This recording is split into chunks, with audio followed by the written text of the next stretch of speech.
పాత్రికేయ సోదరులకు అందరికీ పేరు పేరున నమస్కారం తెలియజేస్తూ ముఖ్యంగా రాష్ట్రంలో 10 సంవత్సరాల్లోనే ప్రజాధనాన్ని కొల్లగొట్టి మరి మన ప్రజా ఆస్తుల్ని కూడా కొల్లగొట్టి 8 లక్షల కోట్ల పైగా అప్పుల్ని మరి ప్రజల మీద భారంగా వేసి మన ప్రభుత్వం ఒక దివాళా తీసిన రాష్ట్రంగా మన చేతిలో పెడితే ఈరోజు కేవలం 15-16 నెలల్లోనే రాష్ట్ర ఆర్థిక వ్యవస్థను గాడిలో రాత్రింబగళ్ళు శ్రమిస్తూ మరి నిద్రాహారాలు మాని రాష్ట్ర ఆర్థిక వ్యవస్థను గాడిలో పెడుతూనే రాష్ట్రంలో సంక్షేమ పథకాలు అభివృద్ధి కార్యక్రమాలు సాహసోపేతమైన నిర్ణయాలు మనం 16 నెలల్లోనే చూస్తూ ఉన్నాం. 10 సంవత్సరాల్లో వాళ్ళు ఇచ్చింది కేవలం బతుకమ్మ చీరలు,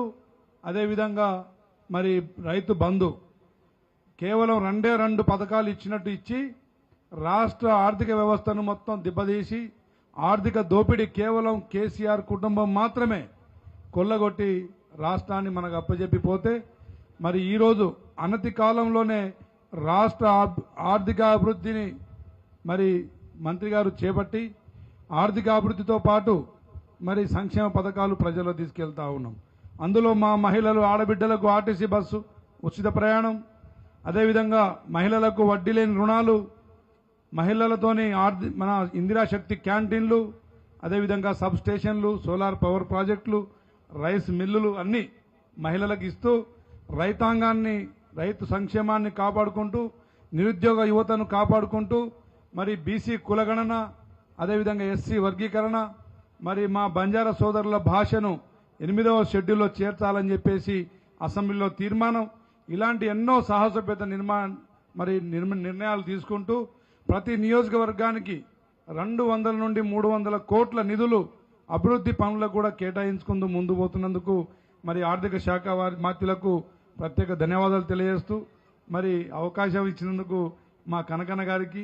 అదేవిధంగా పెద్దలు బట్టి విక్రమార్ గారికి మరోసారి ధన్యవాదాలు తెలియజేస్తూ జై కాంగ్రెస్, గట్టిగా మా జై కాంగ్రెస్. Thank you. అందరికీ నమస్కారం. డిప్యూటీ సీఎం గారు మరి అన్ని ప్రాంతాల్లో కూడా సోలార్ బోర్లు ఇచ్చే గొప్ప కార్యక్రమాన్ని మన ప్రభుత్వం ప్రవేశపెట్టింది. ఆ సందర్భంగా ఎల్లందు నియోజకవర్గం అంటేనే బాగా వెనుకబడ్డ ప్రాంతం, అడవి ప్రాంతం, గిరిజన ప్రాంతం. బయారం మండలంలో